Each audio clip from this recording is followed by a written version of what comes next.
Yeah, sort of rejoining National Farmers Federation after 10 years, I think, is a big move, but I think it's a necessary move. Like we closed SAF down, we've rebuilt a new structure. That structure's working well. The commodity groups are working incredibly well, as is evidenced today with GPSA and livestock coming together to run a very successful day. So we've got the state issues reasonably covered. We've got some good partnerships going, but nationally we haven't been around the table for a while.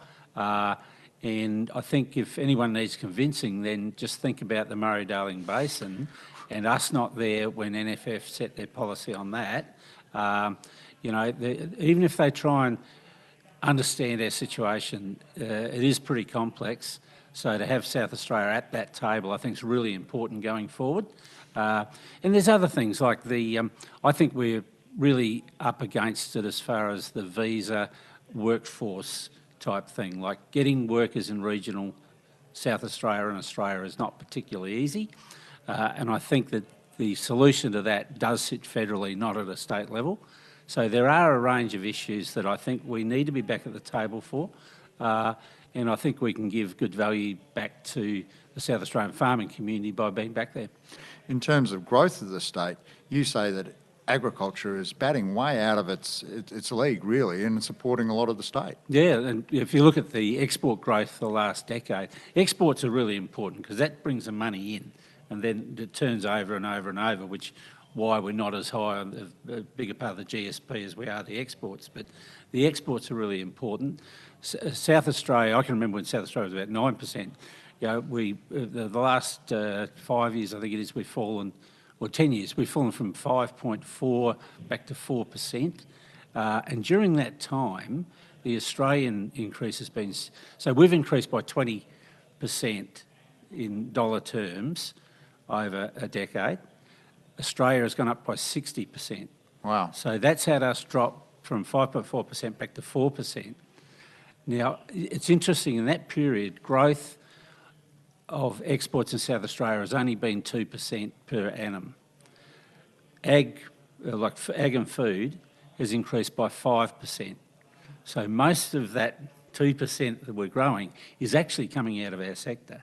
Yeah. So we're really pulling our weight, and we should be using that as an argument to not just start cuts to government departments and whatever that service us, but I think the state need to start investing in the industry that it's actually relying on very heavily at the moment. Well, you also made the point in your presentation talking about NRM, and you're saying, well, that was actually started as a ground-up kind of incentive, but now it's been centralised, and so there's a great example, I would say. Yeah, and I think, and it's not, like, we don't want to get rid of NRM. There are people out there saying that. NRM is really important, but what's even more important is not to just have it, but is to make it work properly and get the outcomes that we'd all be looking for.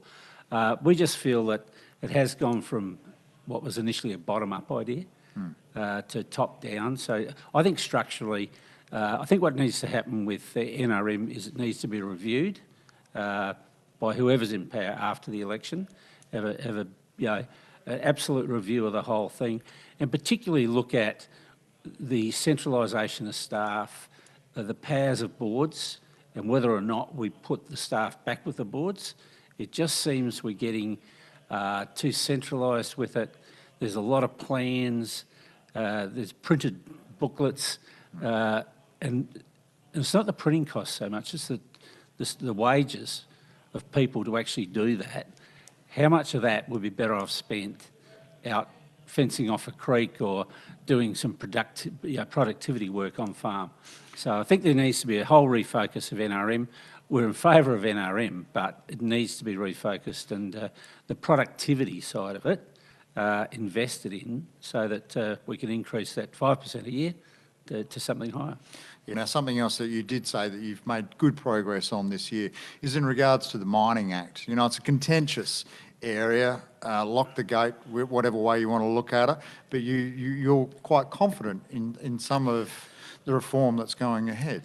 Yeah, it's an interesting one because I think when the Mining Act review was announced, there were a lot of sort of speculation of where this is going to go, and is this just to help the miners or whatever.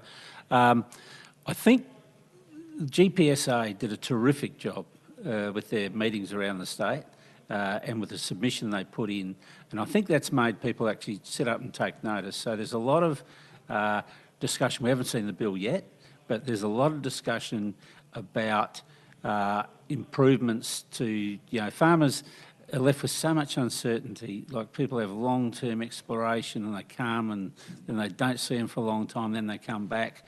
So they're looking at how they can make that easier and remove some of that uncertainty for farmers. But one of the key ones is really that, and we're getting a good hearing from both, both from the opposition and from the current department, about what we want to do is make it easier for a farmer who's all of a sudden got an explorer wanting to come on his land, or who's getting in that process. Make it easier for them to understand what their rights are, what they need to do, what the rights of the explorer are, because there seems to be a variation of advice which farmers are getting.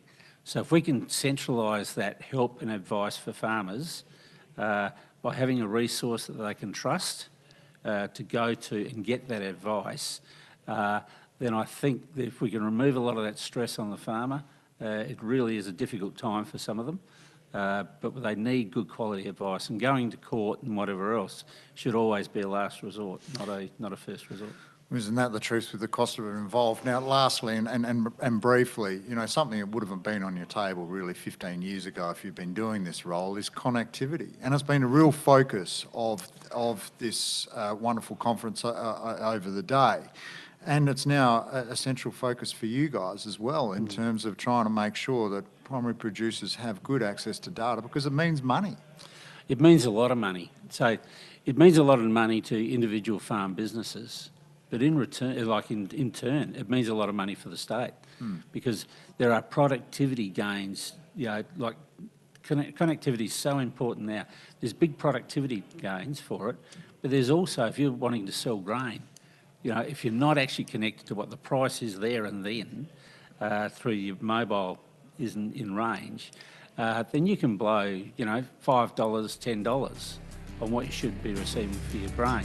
Yeah. So there's a lot of issues with it. And I think that what we've got to show the metropolitan population is it's not just about lifestyle and watching movies and whatever else. This is seriously an economic and viability issue for a lot of rural South Australia.